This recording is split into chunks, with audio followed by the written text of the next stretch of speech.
지난주 국회 국토교통위원회 국정감사에 이어 오늘은 국회 농림축산식품해양수산위원회 국정감사가 제주에서 진행됐는데요.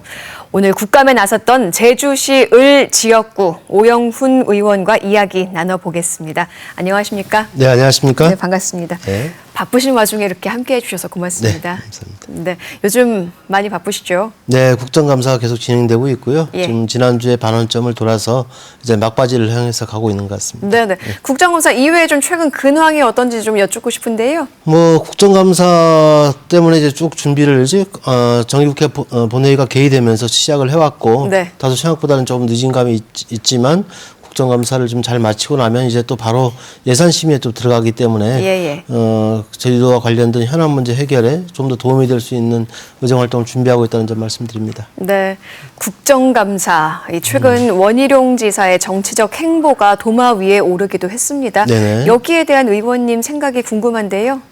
글쎄요, 이제 국정감사 과정에서 국토교통위원회 국정감사 과정에서 아마 이제 원 지사의 정치적 행보에 대해서 문제 제기를 한 것 같고요. 예. 오늘 저희 농해수위 국정감사에서도 서삼석 의원께서 이제 페이스북 그리고 유튜브에서 이제 정치적 메시지를 날리고 있는 부분에 대해서 문제 제기를 했습니다. 네. 실제 제가 볼 때는 저희도의 지금 현재의 상황이 상당히 갈등 현안이 많은 상황이고, 그리고 또 중앙정부와의 어떤 현안 문제 해결을 위해서 절충을 또 많이 해야 되는 상황, 또 재정 달입도가 상당히 낮은 상황임을 감안할 때 저희 도민을 위해서는 적절치 않은 그런 행보다라고 좀 생각이 듭니다. 물론 개인의 정치적 꿈을 위해서 또 정치적 행보를 하는 부분 자체를 막을 수는 없겠지만 지방 행정의 수장으로서 네. 광역자치단체장으로서의 그런 처신과 입장 좀 신중할 필요 있다 생각합니다. 네, 그렇습니다. 당시 이 국토교통 및 국정감사에서 원지사의 답변을 놓고도 논란이 많았습니다. 특히 민주평화당 정동영 의원의 주민투표 요구에 대해서 이 원지사는 민주당과 반대 대책이 국토부 간의 공론조사나 주민투표를 하지 않겠다고 합의를 했다고 밝혔습니다. 이 발언에 대해서 어떻게 보시나요? 저는 당정협의를 제가 주도했고 제가 그 자리에 계셨죠. 사람이고 그 자리에 함께 있었던 사람의 입장에서 전혀 그와 관련된 논의는 없었다는 점을 말씀을 드리고요. 다만 그 주민 여론을 잘 수렴을 해서 제주도가 국토교통부에 의견을 전달하면 국토교통부는 그 도민의 의견을 충분히 반영해서 정책 결정을 한다. 이런 내용이었습니다. 그래서 도민 의견 수렴에 관련된 내용이 있는 것이죠.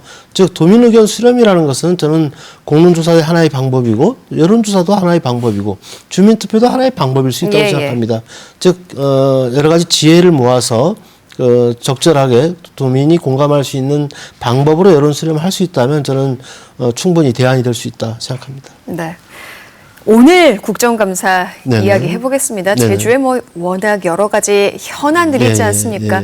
그중에서 가장 신경을 쓴 가장 핵심이 되는 게 있다면 뭘까요? 오늘 국정감사에서 제가 가장 심각하게 그리고 또 중요하게 제기했던 부분은 제주도를 특별 재난지역으로 선포할 수 있는 법적 관련 규정을 정비해야 한다, 개정해야 한다는 그런 요구를 했고요. 그래서 특별재난지역 선포 규정과 관련된 개정 촉구 결의안을 채택하도록 하는 게 저에게는 가장 중요한 문제였습니다. 그래서 다행히 농해수위 황주용 위원장님을 비롯한 위원님들께서 만장일치로 동의를 해주셔서 정부에 그런 내용을 촉구하는 결의문을 채택을 했고요.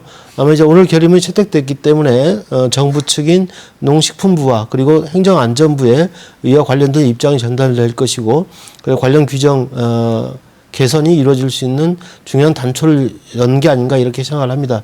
지금 현재 저희도 같은 경우에 이번 태풍 피해 그리고 이은 폭우 피해로 인해서 208억 원에 가까운 농작물 피해를 봤습니다. 그런데 현행 법 규정상에는 농작물 피해가 이 재해 관련 규정의 기준에 부합되지 않는 것으로 제외되어 있기 때문에 이것을 농작물 피해액도 기준에 포함시켜야 한다, 이런 주장의 내용을 담고 있는 것입니다. 네네. 이 사실 이 특별 재난지역 선포가 굉장히 어렵다고 들었는데 그 결의안 채택했다는 소식이 그렇기 때문에 더 반갑게 들립니다.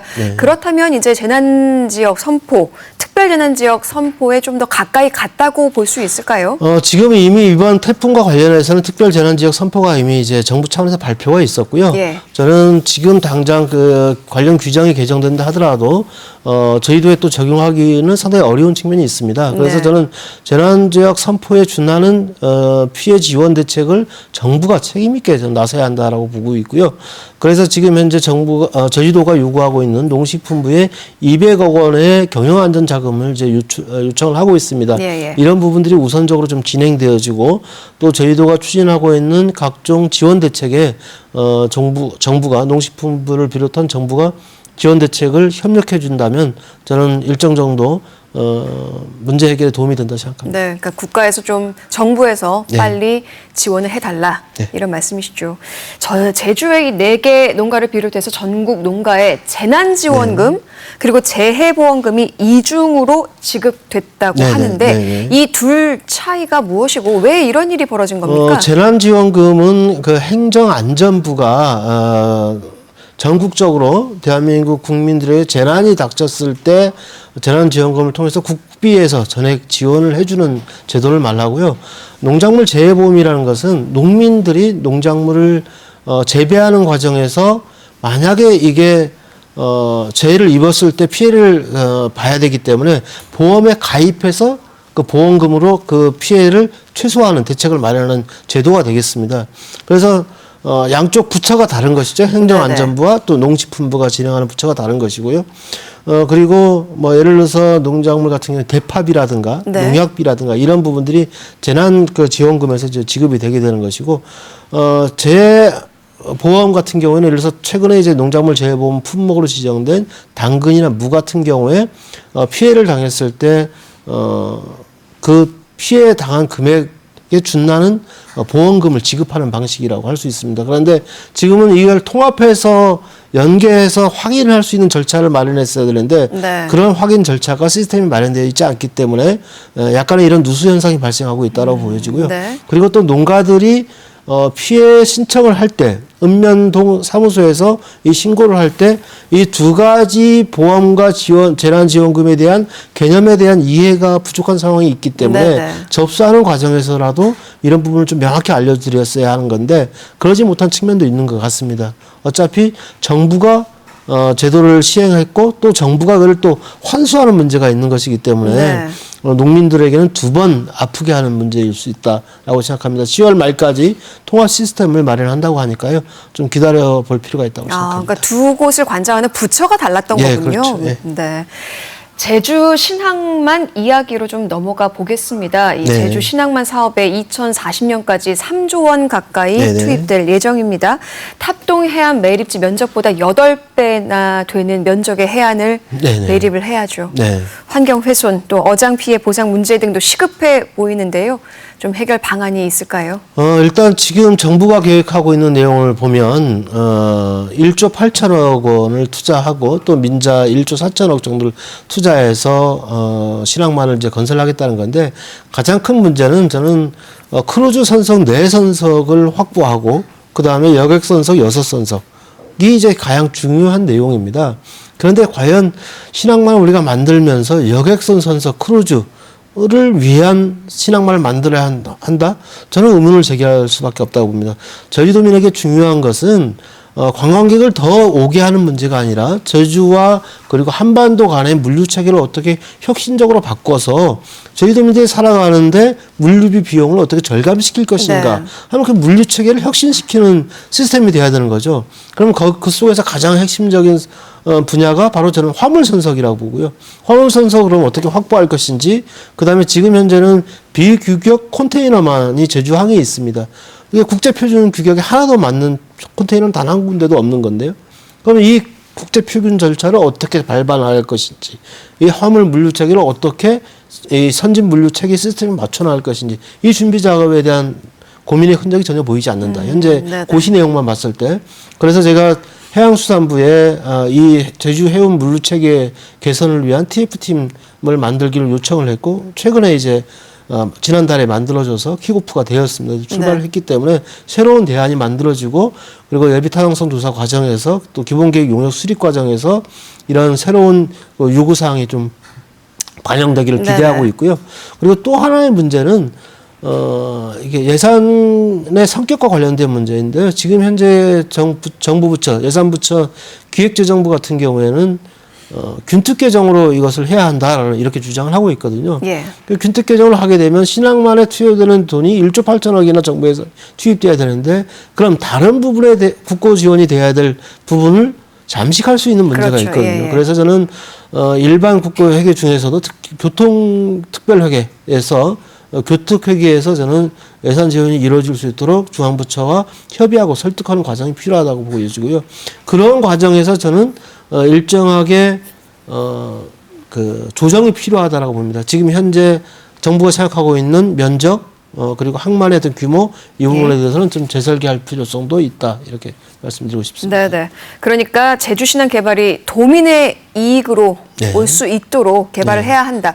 그렇기 위해서는 대기업이 가져가는 게 아니라 좀 공영이 가져가야 되지 않나 하는 의문이 드는데요. 거기에 대해서 어떻게 보시나요? 어쨌든 기본적으로는 이제 그 공공기관이 중심이 돼서 정부가 중심이 돼서 신항만 건설을 하는 것이고 아까도 이렇게 말씀을 드렸지만 1조 8천억을 투자하는 게 정부가 투자하는 부분이고요. 또 1조 4천억을 이제 민간 부분이 투자하는 것이기 때문에 1조 4천억 민간 부분 투자 부분에 있어서 저는 공공기관의 참여를 적극적으로 유치하고 설계 단계에서부터 그렇게 준비될 필요가 있다라고 생각을 합니다. 네네.